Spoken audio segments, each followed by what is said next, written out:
Black Earth offers a full suite of humic solutions, from high-purity granules to powder, liquid, and soluble formulations, all powered by pure humulite. Trusted by growers worldwide from one of the world's rarest humulite reserves. Grow stronger with the power of Black Earth humulite. Learn more from mine to market by visiting blackearth.com.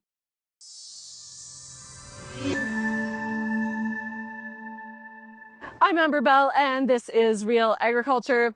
Here today with Ryan Cramer of Big Marble Farms, and we're at the FarmVoice event in Calgary, Alberta. So welcome, Ryan. It's great to see you. Yeah, thanks. Glad to be here. So just listened in on your presentation there, and you guys have a fairly large greenhouse. Tell me a little bit about your operation. Yeah, so it's a greenhouse operation down in Medicine Hat, Alberta, and we started as 4 acres in 2009. We've grown over the years to, we're at 80 acres now.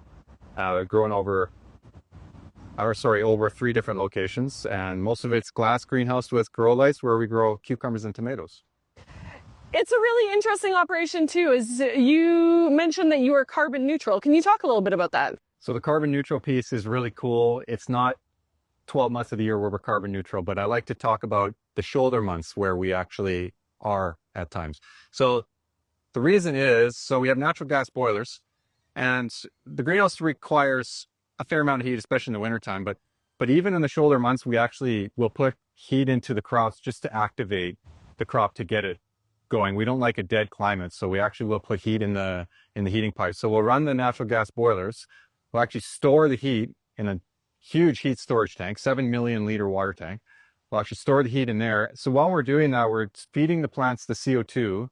We're putting the heat in the tank, and then as soon as the plants go to sleep at night, we shut the boilers off, and then we actually use the heat from the heat storage tank. So when that happens, then we're able to actually be carbon neutral, which is really actually quite amazing. Right, and talk a little bit about your integrated pest management strategy, because you use as few pesticides as possible, correct? Our goal is to use 0 pesticides. Now, there's always going to be a couple of outbreaks throughout the year where we might have to. We generally try to use organic approved pesticides when we do, but generally speaking, what we try to use is our good bugs fighting bad bugs, which is the integrated pest management system. So we have a guy dedicated in each greenhouse, and all he does is he goes in the greenhouse and he looks for all the different bad pests, and then he looks at the leaves and he actually looks at the good bugs that we've put in the greenhouse to the bad bugs, and he adds more good bugs when he sees that ratio start to go lower. So we actually have shaker bottles delivered to the greenhouse full of thousands of bugs every single week, and we'll put the bugs in the areas where we start to see more of the bad pest pressure.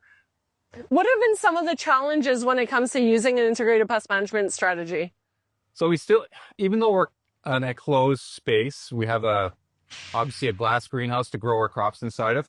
We still have to open the windows. We still have to be able to get air exchange every day. And when we do, we are allowing some of the outside pests to come in. So if we have a neighboring farmer cutting his hay, for instance, all of a sudden the thrips that were on that hay, they want to go somewhere, and they'll come flying through the windows, and they'll come onto the crops, the cucumbers and the tomatoes, and they'll start going to work. So when that happens, we'll see an influx, and then we need to order more bugs, and that process doesn't happen overnight. So that can be a little bit tricky, but generally we try to see when they're going to be cutting their hay crops, so we've tried to be proactive, and we'll actually put all the good bugs in the greenhouse before. But it's a delicate system. We're constantly monitoring it, constantly keeping an eye out. And what would you say to producers that are possibly looking to grow their greenhouse businesses, or maybe even just step out and move into a greenhouse? It's an amazing industry to be a part of, but it's intense, and it's ever changing, and it changes fast. So I would say be on your toes. I mean, if you want to be in this industry, you got to be able to get up every day and expect a challenge. That's great. Well, I want to thank you so much for joining us. And that was Ryan Cramer on Real Agriculture.